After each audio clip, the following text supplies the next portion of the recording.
Welcome to the Covenant Woman podcast, where we talk about faith, we focus on making God the number one priority of our lives, and we are learning that true fulfillment is found when we are saying yes to those assignments that God has handpicked for each of us. I am so grateful you're here, and I truly believe this message will bless you.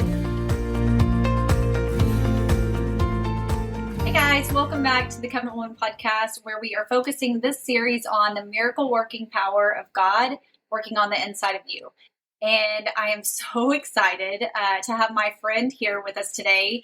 She has so much knowledge, you guys. I have recently read her book.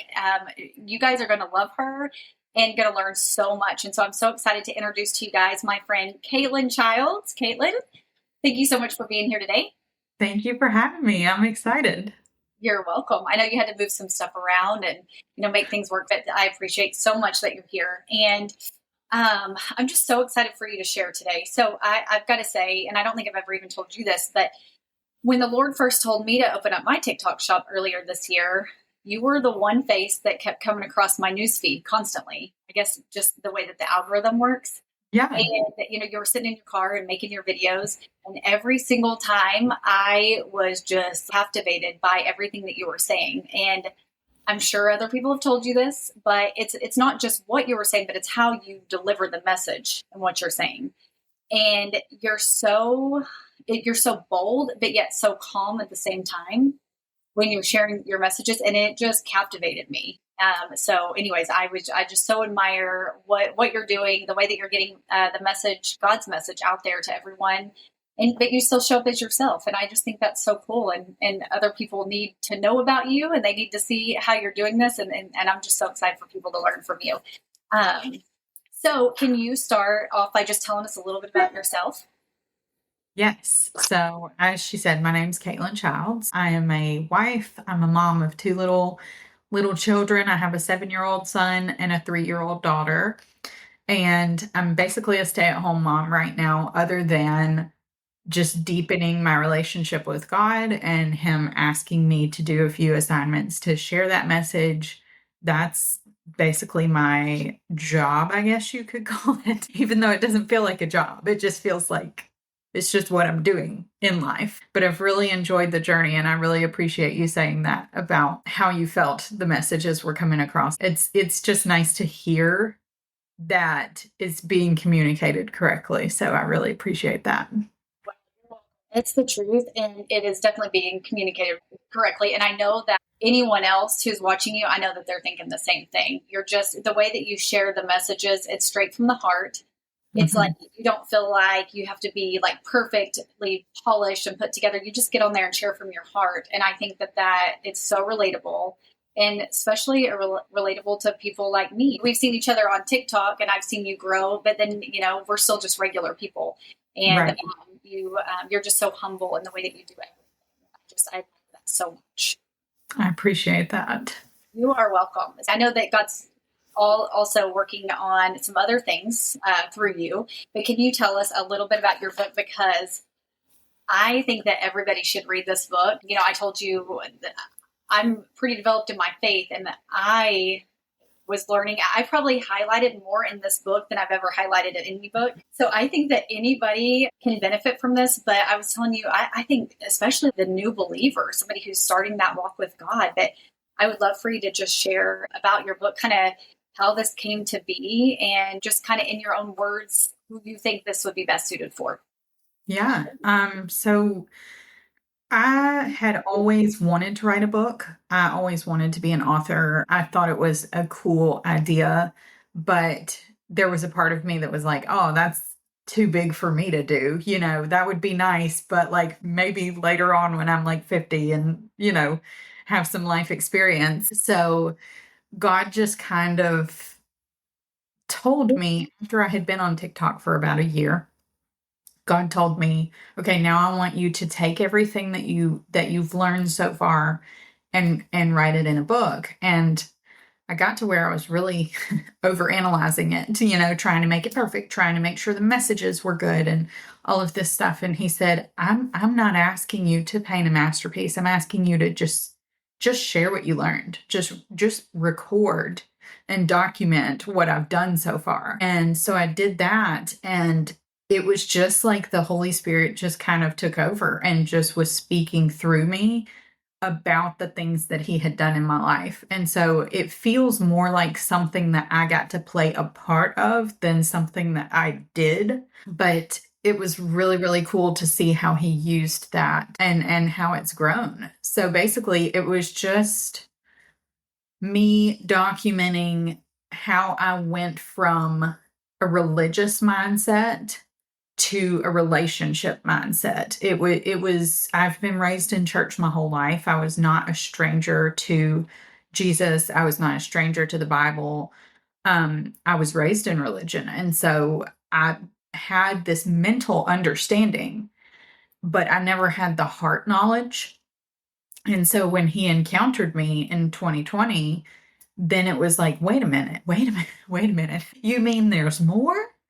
You mean that you're not just words on a paper? And so just walking through that discovery of getting to know who he is on a fundamental level, who he is, how he sees me, how he relates to us, all of those things, the dreams and the plans that he had for my life specifically were messages that I think he wanted to get across to everyone, that it's available to everyone. It's not just for super religious people who have really grown their faith. Like, no, he can start that journey day one. He can start it today, and he can take you places you never dreamed of going. So basically, it's for anybody who wants to know more about that. I love that so much. And, I think that you said this in your book too, but there's such a difference in knowing who God is and saying, I accepted Jesus as my savior, but then actually developing that relationship with him and letting him lead you through your days. I mean, it's like night and day. It's a whole nother life, wouldn't you say? Yes, absolutely. It's crazy how I felt like I was asleep before, and now I'm fully awake and fully conscious of who he is and where he is in my life. I think it's so relatable too. And so whenever God gave you the assignment to write this book, was there that initial thought of, oh, I can't, there's no way, like I can't do that, Lord, I can't do that for you? Oh yeah. Oh yeah. There was very much the fear of failure. And I even tell people that, after the book was written, after it was edited, after the cover was made, it was in print, I had launched it. You would think that you're like, yes, I did it. Assignment complete. And launch day for me was one of the hardest days because it was like, oh no, I'm an imposter. I'm a fake. Why did I do this? Who's even going to read it? Who's going to buy it? And my husband was the one that had to talk me off the ledge and say, hey, you wrote it. You did the thing. And it doesn't matter if one person reads it. You completed the assignment. Your job is done. And so it was very intimidating, though. I will say that. Totally relate to that feeling. You said that you felt like an imposter when you wrote the book.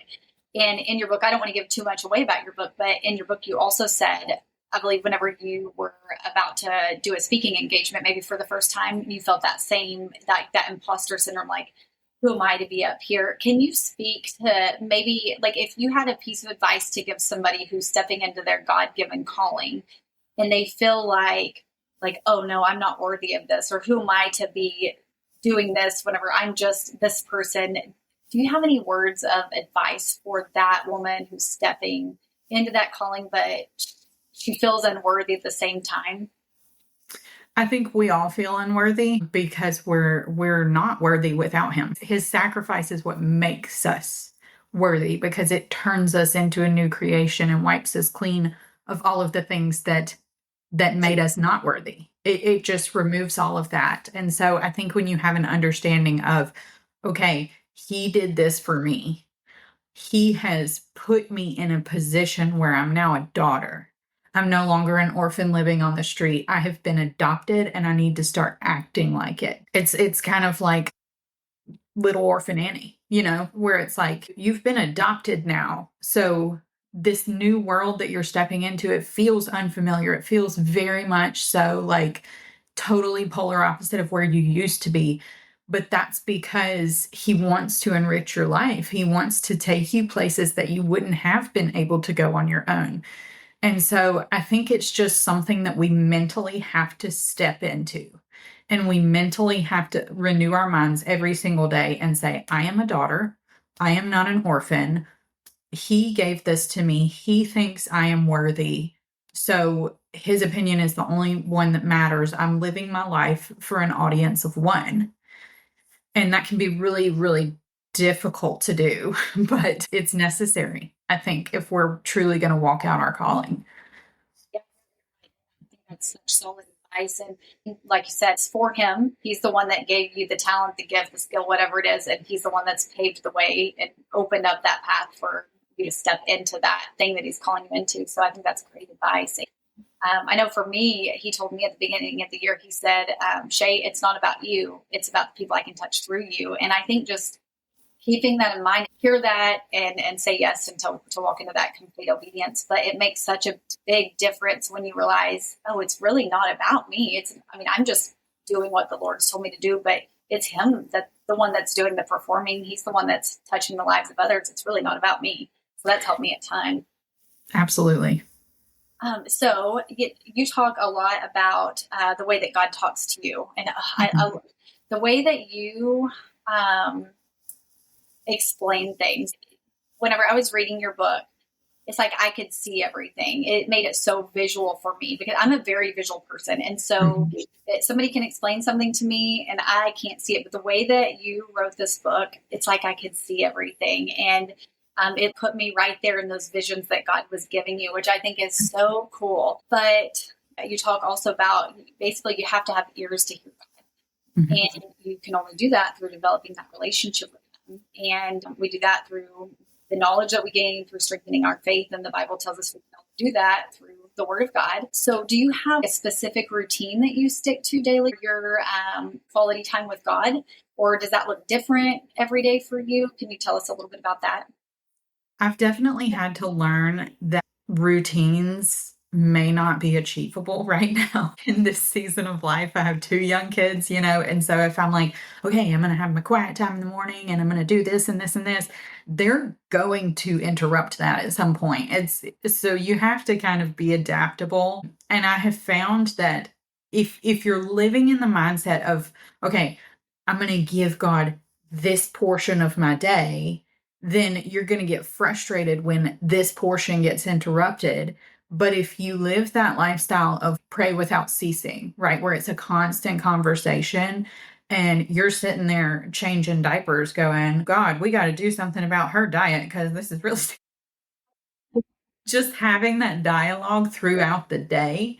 In any situation where you're just talking as if there is a best friend standing next to you and you're just back and forth, that is what I've found is the easiest, because I'll be honest with you, I don't always get time to myself to read my Bible every single day where I'm uninterrupted. I just don't, because of the season of life that I'm in. And so I don't want anybody to feel any shame or guilt or condemnation if they're like, well, I'm trying, but I have to do this. I have responsibilities to other people and I'm not able to. God's with you at all times.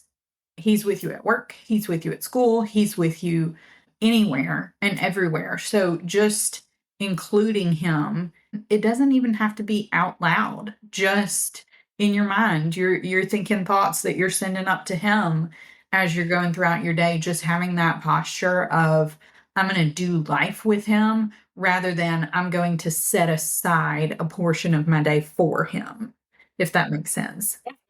I think it's so good for people to know that because a religious mindset might be one that says I have to sit down for an hour and a half every morning and I have to read these scriptures and I have to read the entire Bible this year and I have to do all these things. But that relationship with God is all about just taking him through your day. And as long as you take him along, he's going to be able to guide you and he's still going to be able to speak to you as long as you're conversing with him and as long as you're listening for him. And I think that that's so important, especially as people are starting that faith journey or that walk with him, that they know that like you said, he's right there. He's there through it all. He's not going anywhere, but just take him along. Talk to him while you're changing diapers. Talk to him while you're driving down the road. I love that. I think that's great advice. Can you tell us a little bit about the turning point that you had whenever it came to you, kind of knowing who God was, growing up in church, but really transitioning that into actually that actual relationship where you learn to really take him along with you day to day? Yes. So this is how I like to describe it to people. I feel like when I invited God into my heart at 7 or 8 years old, I was like, okay, welcome. You can come and sit in the foyer. Just come sit down and I'll make you a chair. I'll make you comfortable, but like don't wander around because there's stuff back here that I don't want you to see that's kind of yucky. And like we'll get to that later and just sit right here. I'll come get you when I need you, but I wanted to be on the winning team. So that was the main motivator, was that I just didn't want to go to hell. I wanted to go to heaven. And so let me just do the thing that I need to do to check it off the list to get to heaven. And so I never really fully gave it all over. But I did consider him a big part of my life. I went to church every Sunday. I did pray. I would read my Bible. I would have worship sessions, all the religious things that you should do, but I had never made that heart commitment. And so in 2019, I had a really hard year where it was just like loss after loss after loss after loss. And I was struggling mentally, emotionally. And I was like, man, 2020 is going to be so much better. Then 2020 hits. And I'm like, you have to be kidding me. Because not only did we have the pandemic, but just when we started to like feel like we were getting back on our feet at the end of 2020, in September, we lost my grandmother due to dementia related illness. And the week of her funeral, my dad was diagnosed with stomach cancer. And so it was just like, I've had enough. I can't do this anymore. This has been a year and a half of this. I can't take it. I'm done. And so my husband was out of town the night that we found out my dad's diagnosis. So I took my baby boy home with me, drove 45 minutes away from any family and friends, put my son to bed, and I sat in a chair in the dark and I said, all right, God, I don't know how I'm going to get through this, truly. And so if you have a way to do this, like I'm all ears because you say you're the comforter. So I need comfort. You say you're the guide.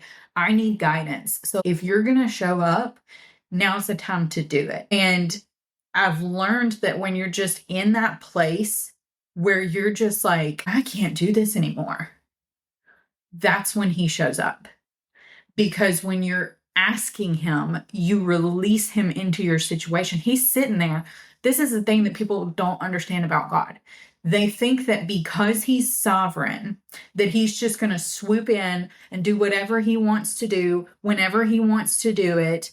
But they forget that he gave us free will to choose whether we include him in our situations or not.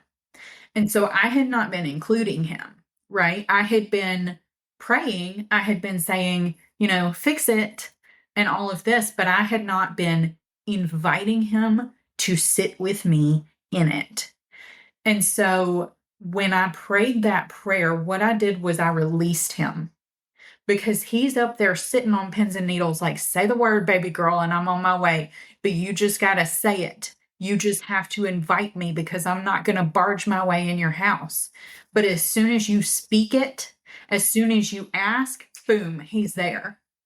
And that was what happened for me is he showed up in a big way. And it wasn't like everything got better immediately because I felt the Holy Spirit so strongly that night. And it was like I had that peace that surpasses all understanding. We still went through a year and a half of my dad having cancer.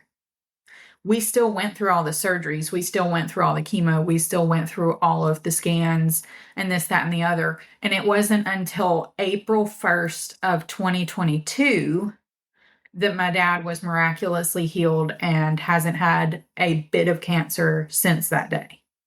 So I just want people to know that, like, just because he shows up doesn't mean everything's flip of a switch already better, but it means you have somebody in your corner walking you through it.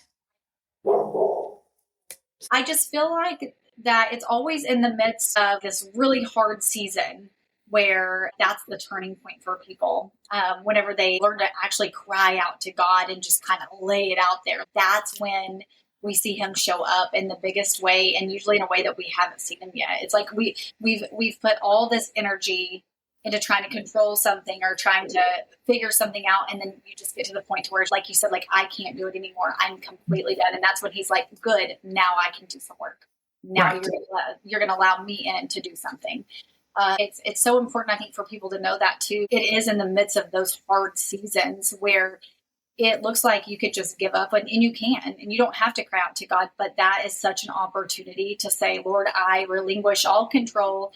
I truly need you. Please come help me. And then you just kind of step back and allow him to work inside of you. And like you said, you're not going to see that miracle happen within seconds or within months, sometimes not within years, but it gives you that peace that you know that he is working. And there's nothing sweeter than that peace. Like that is just like the most underrated gift, it feels like, that we've ever been given, because there's nothing else like it. Nothing else like it. Oh, I love it. And here I was, like, crying with just you telling that story. You guys should have seen me crying as I was reading the book. You guys, you're in for a treat. If you have not read Caitlin's book yet, you have to get it. That's all I can say. It's going to help you so much. It's going to strengthen your faith. She touches on everything from surrender and peace and God's timing. His timing is so important. And that's something that we like instant gratification. That's the world that we live in right now. But he knows everything. He had a plan for each and every person before he ever put you into your mother's womb. So he has, the timing is down. He's got that. But she touches on everything. I feel like that any of us need to either have knowledge of, or that we need to be reminded of, no matter where your walk is with the Lord right now. And I do want to say, if you've put God on the back burner for a little bit, do not feel any shame. Don't feel guilt. Come back. If you feel guilt, I promise you that's not from Jesus. That's from your enemy, because he's going to do everything in his power to keep you from coming back. But I do want to say, if you are coming back to that relationship with Christ, get this book. This is for you too. I promise you it's going to benefit you tremendously. But I have a couple more questions before we let you go, Caitlin. What do you wish more, I would say women, because this is the Covenant Woman podcast, but I'm just going to say people in general. What do you wish more people knew as they were growing closer to God, as they were maybe, especially for somebody who maybe they've been putting it off for a little while? What do you wish that they knew?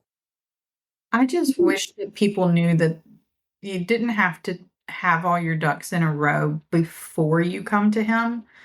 I've heard a friend of mine put it this way, where they said, if you break your leg, like, do you try to get the dirt off and, like, clean it up and wrap it in a bandage before you go to the hospital? Or is that what the hospital's for? You know, like, that's their job. And so you come with your messy, broken, bleeding leg because they're going to fix it.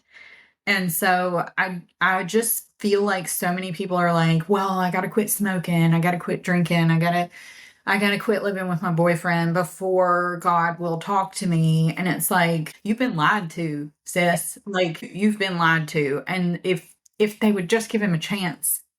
I feel like a lot of people don't even give him the opportunity to show them that.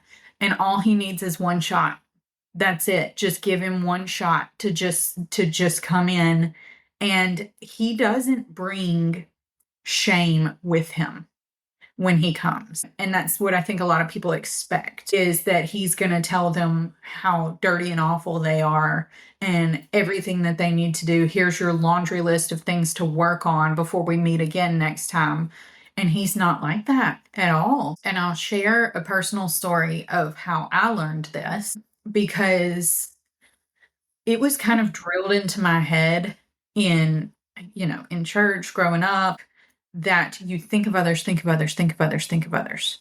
Like you should not be thinking of yourself. That's selfish, that's rude, all of the things. Everything you do should be for other people. You're a dirty, dirty sinner. You suck, like all of the things that makes you feel that guilt. If I have even a thought about myself, check your ego, And so when I started developing this relationship with God, one of the things he said to me one night was, I want to talk to you about what you earn and what you deserve. And I said, okay. And he said, tell me the kind of things you earn. And I was like, okay, you can earn money.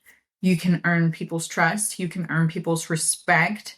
And he was like, okay, good. So then what do you deserve? And I said, nothing. I deserve nothing because I'm a dirty, dirty sinner. And apart from you, I'm totally worthless, And I'm sitting there thinking that I just won the Sunday school prize. I answered perfectly. I was pleased with myself. And he said, baby girl, nope. He said, you deserve everything that I paid for with my son on the cross. Which is what? Which is healing, which is abundance, which is provision, which is love. You deserve all of those things because it's your birthright. When we think of royalty, when we think of princess, like a literal princess, does she have to do things to make sure that she gets the crown? Does she have to do things to earn the throne, to earn her spot at the king's table? No, it's her birthright. When she exited her mother's womb, it belonged to her.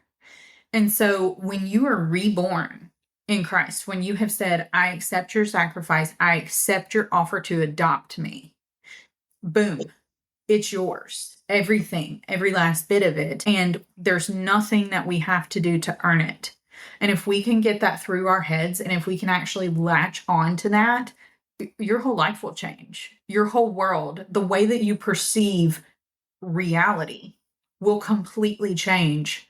And you'll have battles and you'll have struggles, but you'll have that peace that knows how to deal with it because you're a queen now. You're a ruler now. You are not this little orphan living on the streets anymore. You're royalty. So we just have to latch on to that idea. Born into royalty, literally. And all you have to do, you accept it, you take it. You take it, and the only way to take it is you take it by faith. The only way to grow your faith is through spending that time in the Word, spending that time with Him, developing that relationship. And it is it's simple. It's simple, but it's been made to sound like it's something that it's not. And I think that's why so many people shy away from it. Like you said, thinking that there's shame and guilt that comes from it. And none of that comes from our Lord. None of it comes from Him. I mean, Jesus literally, when He was on the cross, He took that shame. He bared it for us. That's no longer ours to carry. Oh my gosh. Thank you so much for sharing that. Oh, Caitlin, this has been awesome. Thank you so much for being here and just sharing your knowledge, sharing the things that you've learned and just taking us on the journey through the book. And today, you guys, if you're listening to this, you're just getting a very, very small part of the excitement. You can tell how excited I am after reading your book. You've got to get this book. I'm telling you, you're going to learn so much. And it's something that I just think, and I'm sure Caitlin, people have probably told you this, that this is something that they're probably going back to and looking at specific, at least maybe something that resonated with them big time in that book, probably just going back to that time and time again so they get that completely drilled into them. And I think that this is like something that you'd want to carry around and keep very close to you as you're learning and growing in that relationship with the Lord. So again, thank you so much for being here. Thank you so much for this book. And I don't know if it's too soon. We didn't talk about this, but real quick, I did see that did you just start your second book? Yes. And that one, so I don't think I've announced the name of it, but I can go ahead and tell you it's going to be called Leaving Defeat. Oh, so if you have a mindset of defeat, if you're used to feeling like everything's happening to me and there's nothing I can do about it. It's basically just going to like obliterate every argument, every mindset of victimhood. That's really the goal of this next book. So I'm really excited about it. I just have to get some scheduling conflicts worked out so I can actually have the time to sit down and write. Hopefully I'll be releasing that within the next, 6 or 7 months. So we will be looking out for that, and I would love to have you back here to tell us all about the details of that when that gets closer too. Yeah. Well, can you tell everybody, because I know everybody's going to want to go connect with you, can you tell everybody how or what the best way and the best platforms to connect with you on is? Yes. So I'm mainly on TikTok right now. And my handle is Caitlin Childs at Heart. You can also, I'm starting to branch out into Instagram and YouTube. So you can find me on Instagram, childs.at.heart over there. And then on YouTube, it's just Caitlin Childs at Heart. And then my website is also yourfriendcaitlin.com. So if anybody wants to connect or ask any follow-up questions, you can find me at any of those places. I would love to be able to help walk you through this journey. And I'm really thankful for the opportunity to get on here and talk to your audience and share with them, make them feel less alone in this. Really appreciate this. Well, thank you so much. And real quick, can they actually get your book on on your website, or do they need to go somewhere else to get that? Yes. So it's on my website. Signed copies are on my website. And then you can also find it on Amazon or on TikTok Shop. Okay. Awesome. So thankful that you're here today and that you were just able to share your heart with us. And I'm sure everybody's going to go connect with you now. And I look forward to having you back again really soon. Yeah, thank you. If you listen to this podcast, I believe God led you here for a reason. Visit thecovenantwoman.org to learn of upcoming events, stay inspired in your faith walk, and feel free to check out the books. If this message blessed you, please pass it along to a friend.